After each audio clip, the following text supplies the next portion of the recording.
G'day guys, Turtle here with my best mate the Chief. We are Noble9 Games.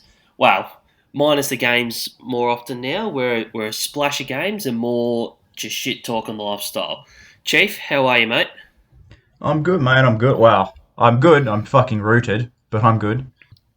I like that description. A splash is quite accurate. It's quite good. Splash of gaming.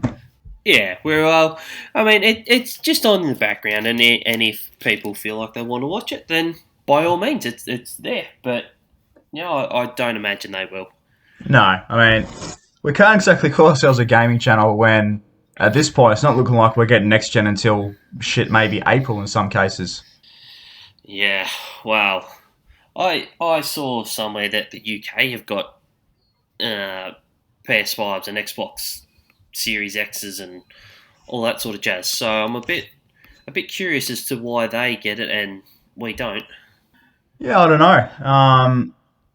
I know in the US, some retailers have it. Like I think Amazon, you can get them somewhere.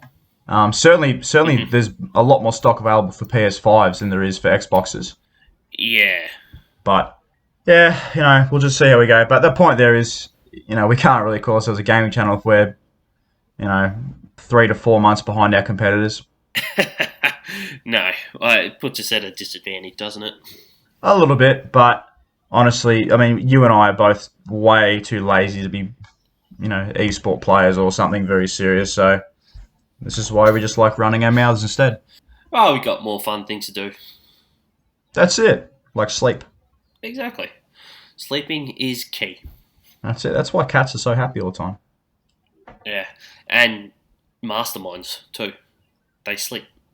They Well, think and sleep. well, that you know what they're sleeping, and of course, in with sleep, we make all our new neural pathways and make new connections. So that's probably why they outsmart us 9 times out of 10. Yeah. That's Yep. why we are enslaved to cats. They are very crafty. That's it.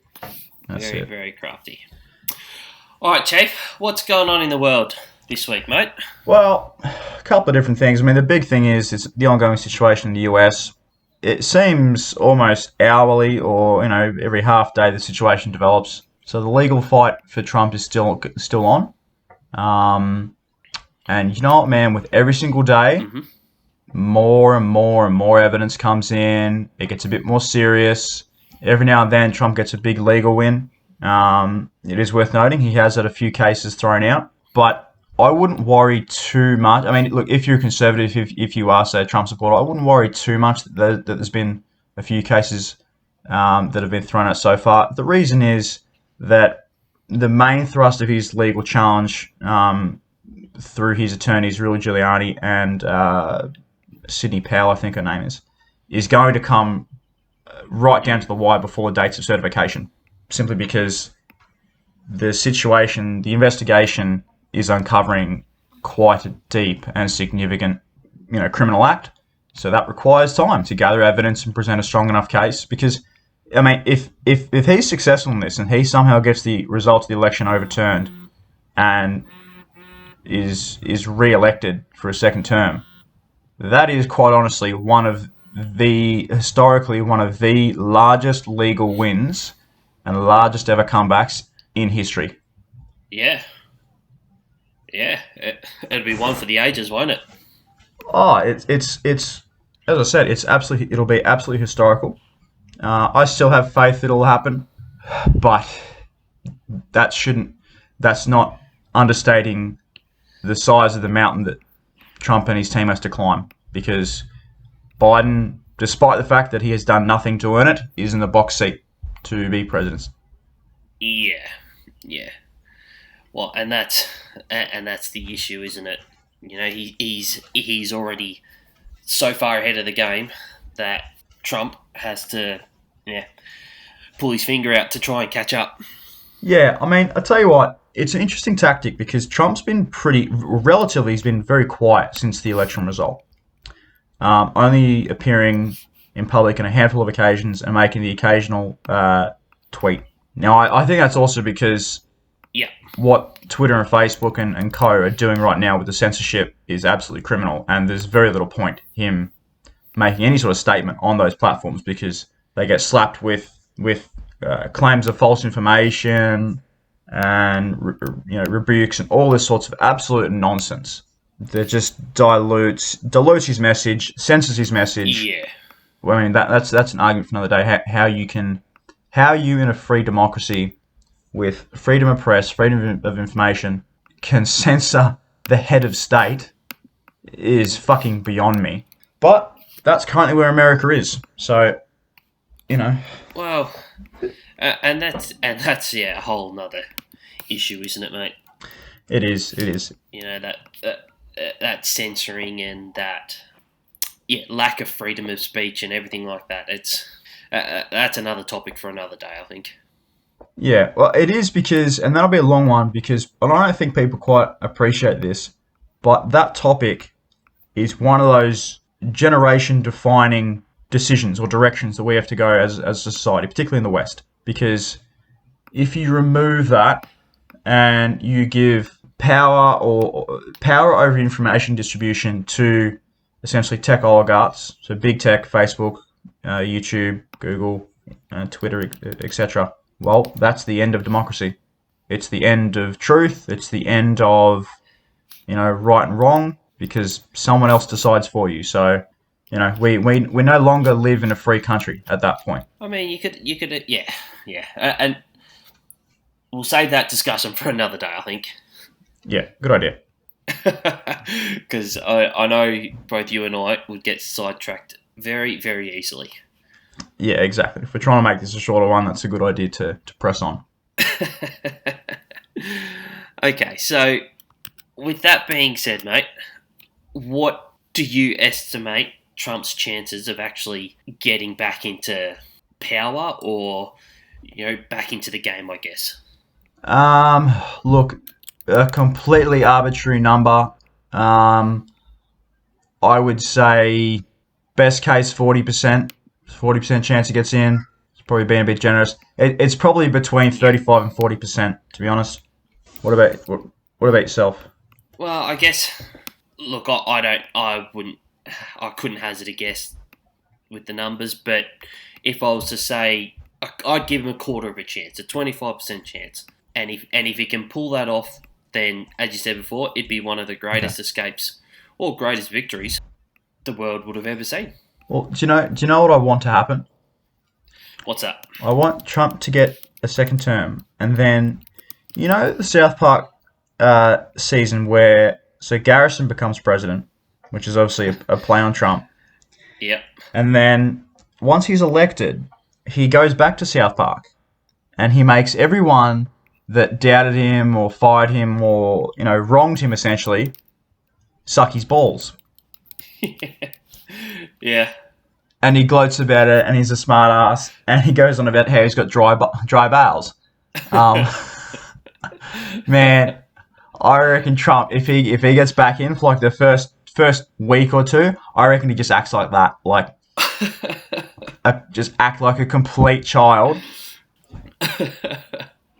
And because it'd just be like, because by that point he's like, you know what, I've got my full term, I've got my 8 years. Fuck it, let's just be an absolute menace for 2 weeks. Let's just make them believe that I'm the devil they claim me to be.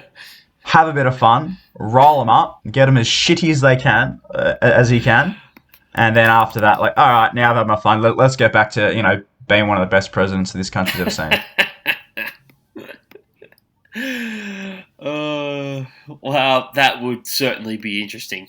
Mate, I would honestly, I'd piss myself. It'd be that fucking funny. I mean, his dances, his comebacks, like, think of the man what you will. He is the most entertaining president that country's had in a very long time. Wow. Yeah. He certainly keeps people on their toes, that's for sure. That's a very political way of putting it. Turt, well done. He keeps everyone on his toes. All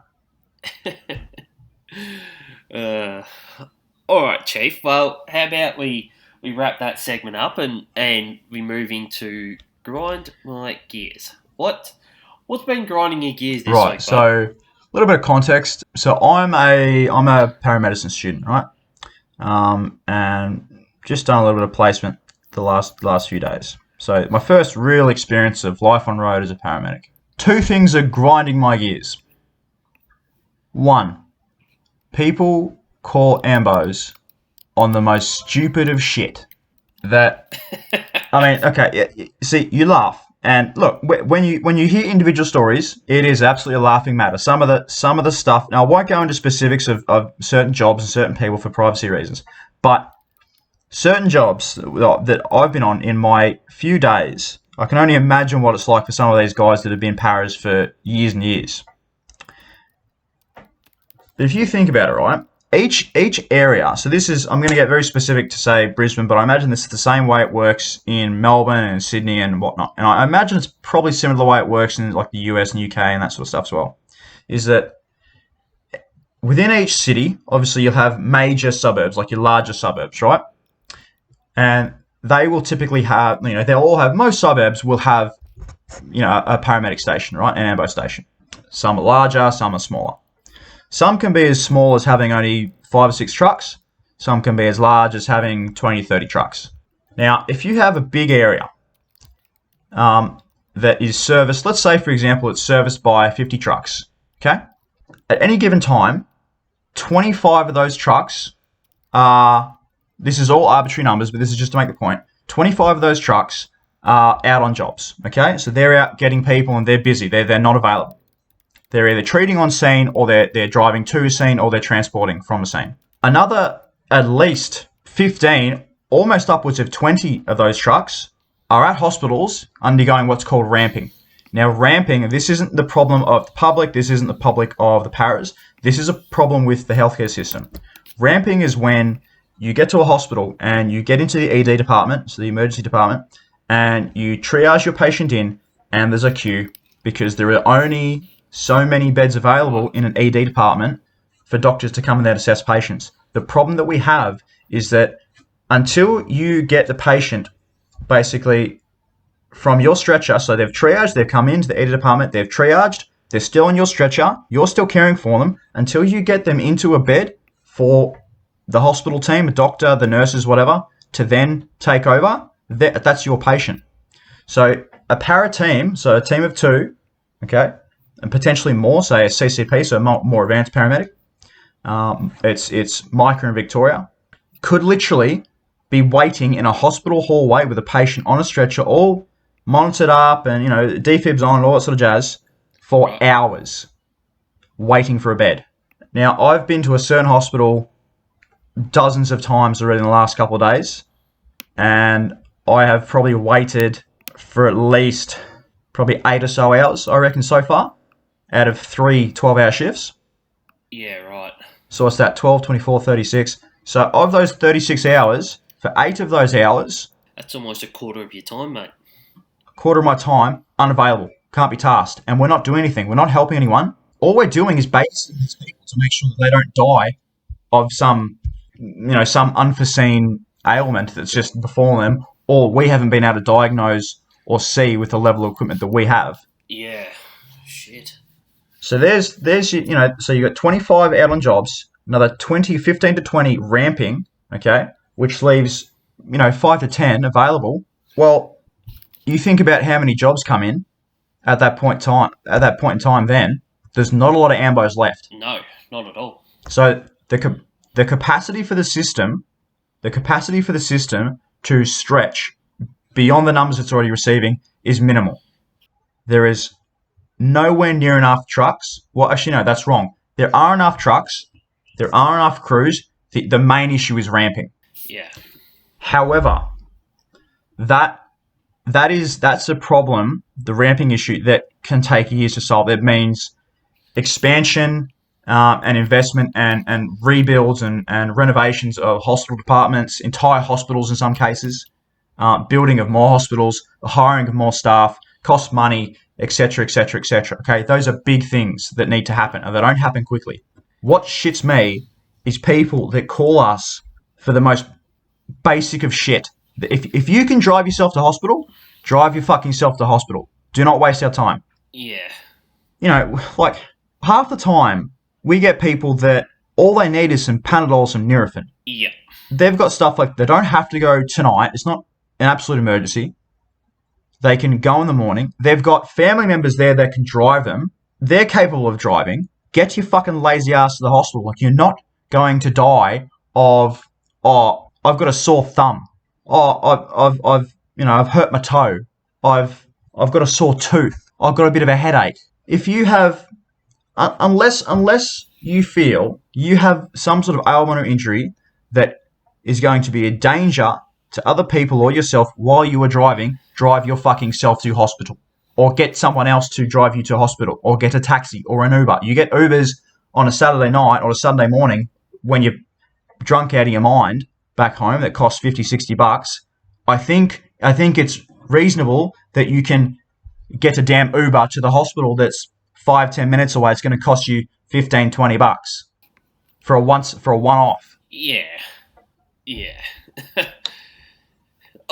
It sounds to me, mate, that a lot of people are getting very precious.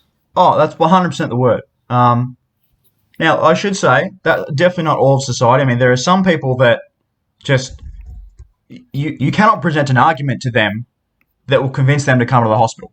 Yeah.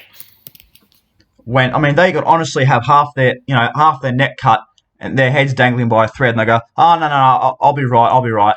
Just give me some drugs." They'll never come to hospital. So you do get both ends of the extreme, and you get a lot of people who are very reasonable, but you do get a lot of people, and look, I understand this. You get injured, you're sick, you're not thinking particularly straight because you're distressed, you're emotional, and you make poor decisions. But fuck me, like, come on. If your threshold for making poor decisions and wasting resources for the community is so low,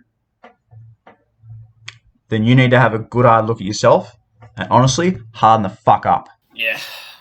Have a cup of concrete, lads. Exactly. Have a concrete smoothie. Now, that's part one. All right. Mate.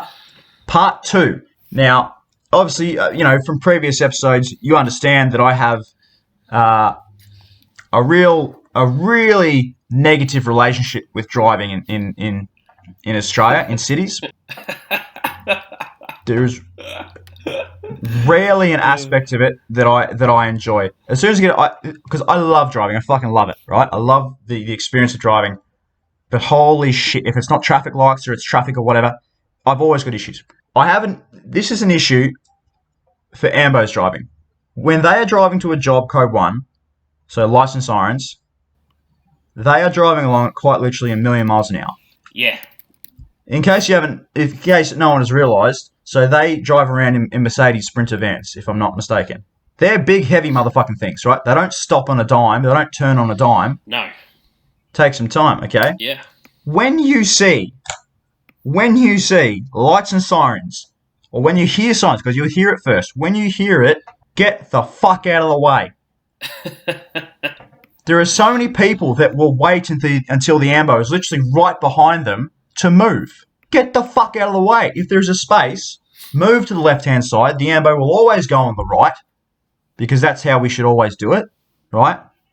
And understand, you can then break the road rules. You can go into the other side of the road. You can do whatever you want to get the fuck out of the way. The rest of the drivers, having seen, there's an ambulance and there's people going to move, will always be able to figure it out. Everyone goes slow, back to where they go, and we resume the day. We resume your drive. No one's hurt, no one's injured. The ambo is on its way to save the save the dying person. Everyone's happy, right?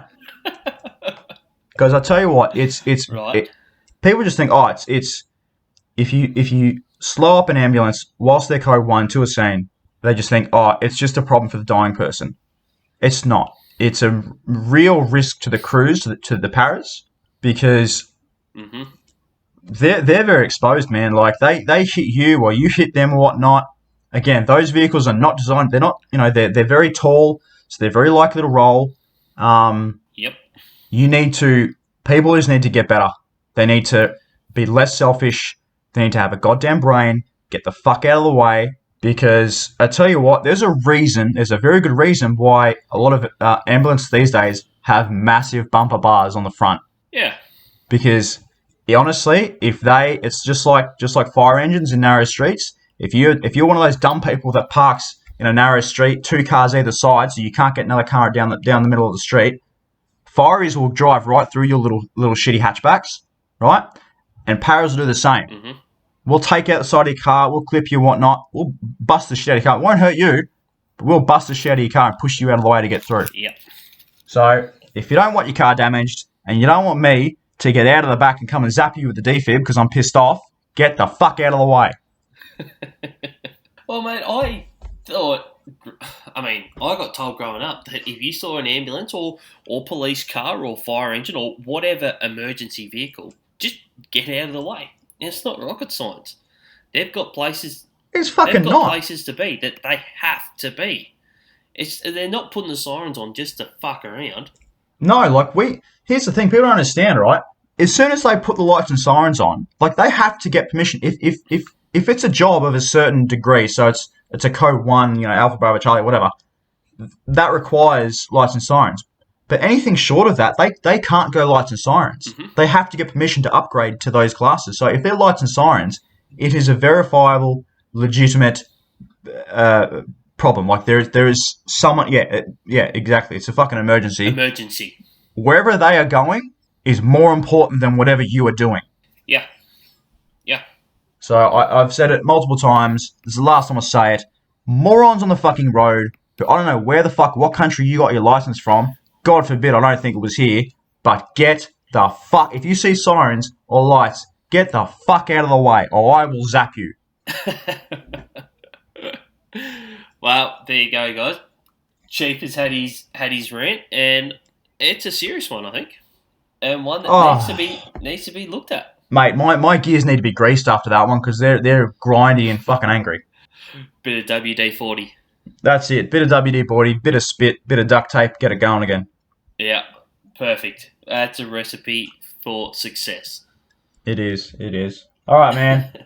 So we're coming to the last aspect. So let's talk some shit. What do you want to talk about today? Well, I actually have a topic, and I hope we come back to this one a little bit later. But I want to get your thoughts, Yep. Chief.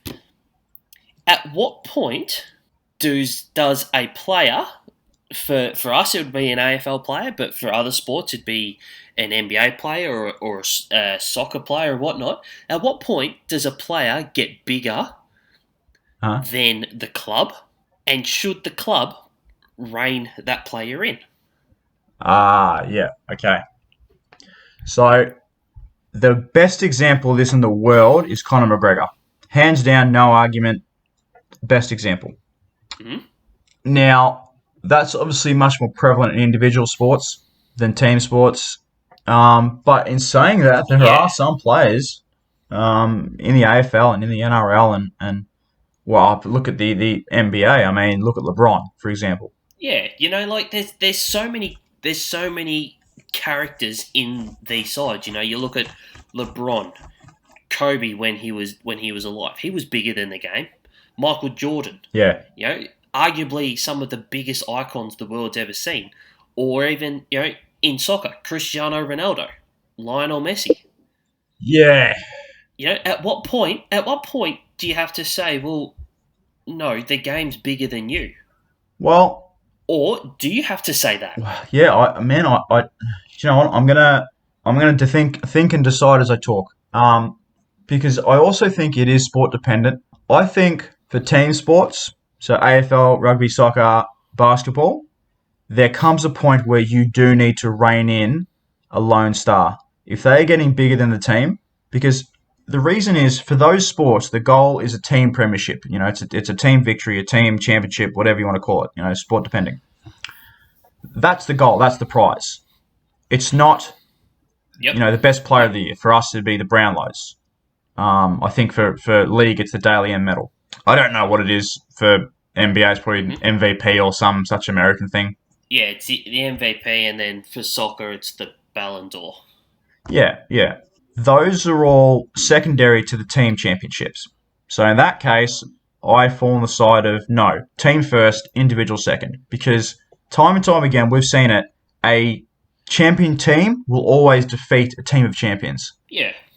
Now, when it comes to individual sports, I think the opposite is true. Okay, so would you include So you would obviously include golf in that individual sport with that, or do you think that's more of a team? Yes, yes, I would. No, I would include golf as an individual sport. Just like I would include Formula One as an individual sport, despite the fact there is Mm. teammates. The reason I include those sports and the reason why I say individual sports, the individual becomes more important is because an individual as a commodity for that sport is much more valuable if they're shining as bright as possible than if, like, okay, so take Conor McGregor for example. Just let's attribute an arbitrary, like, let's say shine number. Okay, Yep. he's shining at 100%. Yep. Him shining at 100% is more valuable for the sport of UFC or for the sport of MMA or you know any of the various martial arts to the rest of the world than if he drops back and other people, other stars are shining at an 80% rate. Yep. So it's actually beneficial for say the UFC to have McGregor shining at 100%.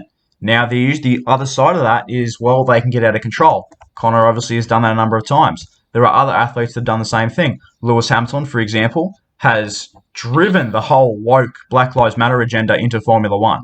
Yep. I mean, very by the looks of it, it's really, well, Lewis is the champion. Lewis sort of is the biggest star. Everyone, whatever Lewis says sort of goes. Yep.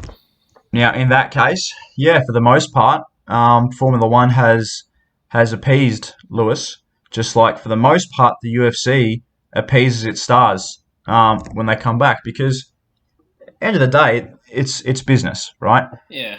Like when Connor breaks the law and he has the bus incident and he punches the old man and whatever else he's done, Yeah. all that disappears as soon as he comes back and knocks out Cerrone in, like, 30 seconds or whatever it was, something ridiculous, 37 seconds. That all disappears and he's He's back back to on the, top. the the godly shining figure that he was. Unfortunately, these days with sport, particularly individual sport, you're the crowd is very fickle, fans are very fickle, and they can only remember 5 minutes ago. Yeah. So whatever the last major thing you did, whether it was a victory or it was some sort of disgrace, that's what people remember. Mm. Um, yeah, Yeah, so it's interesting because I hadn't considered breaking the two sports into a team sport and an individual sport. I hadn't thought of it like that, and it makes a lot of sense. Makes a lot of sense because I think with regards to a team sport as well, if an individual is getting too big in quotation marks for the game, well, that game also made that person who they are, yes, and they will never be bigger, regardless of what team awards or even individual awards they mix in with all of that. You know, you're never going to be bigger than the game. And I mean, the reason why I asked that question, mate, was looking at the Jeremy Cameron trade. He's the first person to have been traded for 3 first round draft picks. And that just got me thinking, like, would he consider himself, bigger than the yeah. game because he's the first one to have ever had that done for him? Just things like that. Do you know what, man? I mean, let's expand this. Let's add a little bit of history to it, because I know you love a little bit of history. Because history would actually sometimes say that I'm wrong with my breaking of it. For example, let's look at what famous warriors of old. So let's look at warriors like Achilles, Hercules, Leonidas, for example. Now they're a little bit different. So Hercules wasn't necessarily a warrior. Like, he wasn't, he Yep. wasn't necessarily a soldier from memory. No, Yep. he was just more of an athlete. That obviously did his challenges. Yeah, he Yeah, completed the exactly. 12 Okay, labors. Yeah, and that's what he's remembered for. exactly. Yeah. Now that's a very individual act, and he's remembered for that. Compare that with Mm. Achilles, who obviously fought with the Greeks. You don't remember Hmm. the name of the Myrmidons. You remember the group, but you don't remember the names of the individual soldiers in the Myrmidons. But you remember Achilles. Why? Because Achilles was the one that sought that glory, sought that greatness, and did all these great mythical things that earned his name. Same thing. Yeah, he was the figurehead. Exactly. Same thing with Leonidas. Well, you don't Mm, remember the names of the other, 299, 300 Spartans that were with him, but you remember yeah. Leonidas. Why? Because he was the one that was doing the big significant acts. Now that would be contradictory to my theory because both Achilles and Leonidas, if we were to put it in a sporting analogy, would be part of teams. Well, I mean, and we can even use recent history too. Jordan, Michael Jordan. Yeah, He transcended the game, but he was a part of a team, and he couldn't have done it without his team. But yet, then no one's going to remember the eighth, ninth, 10th player on that team. They just won't remember it. But they'll remember Jordan. they remember Jordan. I think the majority of fans remember Jordan. I think, I think worldwide people will remember Jordan. Obviously, now that it's his documentary, there are a few other players that, Yeah, like your Pippins and your Rodmans and whatnot. But I mean, that's sort of where the edge of my knowledge is with that. So you're mm, right. In that case, yes, NBA very much needed to elevate Jordan. I mean, look, his playing ability, he didn't need any help elevating himself with regards to his playing ability. But no, in terms of him being an icon, the game, the organisation of the NBA certainly elevated him when it needed to, because then the sport really, really, really exploded. Because I think what the previous star before that was Magic Johnson. yeah, it's Magic Johnson and Larry Bird. Those were the two. Yeah, exactly. They were two of the megastars. Yeah, but even that, I mean, I don't think the term megastar is appropriate at that point in time. No, Um, no, However, Jordan for me is very much the first megastar of basketball. yeah. Oh, 100%, mate. 100%. Just like I would say that Michael Schumacher was the first megastar of Formula One racing. I Yep. would say Conor McGregor was the first megastar actually, no, it's true. I would say George St. Pierre was the first megastar of the UFC. But again, it's difficult to compare these sports because, basketball's a team sport, F1, UFC, they're all individual sports. So, Yeah, honestly, man, to answer your question, it's so situational dependent. It's where your sport's at. It's the type of person, I mean, Jordan's obviously reasonably well behaved, even though, in all honesty, he's probably a bit of a dick. yeah, Um, but like he's not going to bring the sport into disrepute. He's not going to dirty up the sports image. But someone like Conor McGregor will.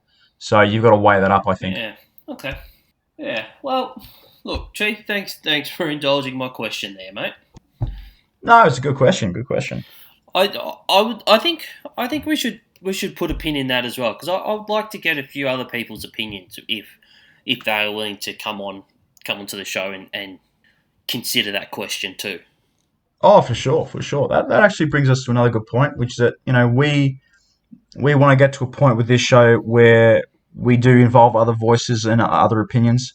I've said it before. We want to Mm, invite, and when we have our big political and ideological discussions, we want to invite as many people from as many different perspectives as possible to participate in that discussion. But that concept we want to expand to pretty much every single discussion we have. We don't both Turtle and I lean a particular way on things, and we both see pretty eye to eye. And we want yeah. to give ourselves the opportunity to be proven wrong. Yeah. Absolutely. If you're unwilling to learn, well, then what's the point of doing something like this? Exactly. If you do that, you're just a leftist. Yeah. Exactly. Exactly. Well, Chief, I'm pretty happy to wrap it up there, mate. I am too. It's lunchtime, Oh yeah. and I'm knackered. I might have an afternoon nap. Yeah. Yeah. Lunch and a nap sounds good. I might have one of those two down here in sunny Ballarat. What he means by that, viewers, is there's literally a single ray of sunshine that's trying to sneak through the dark, cloudy, grey skies of Ballarat.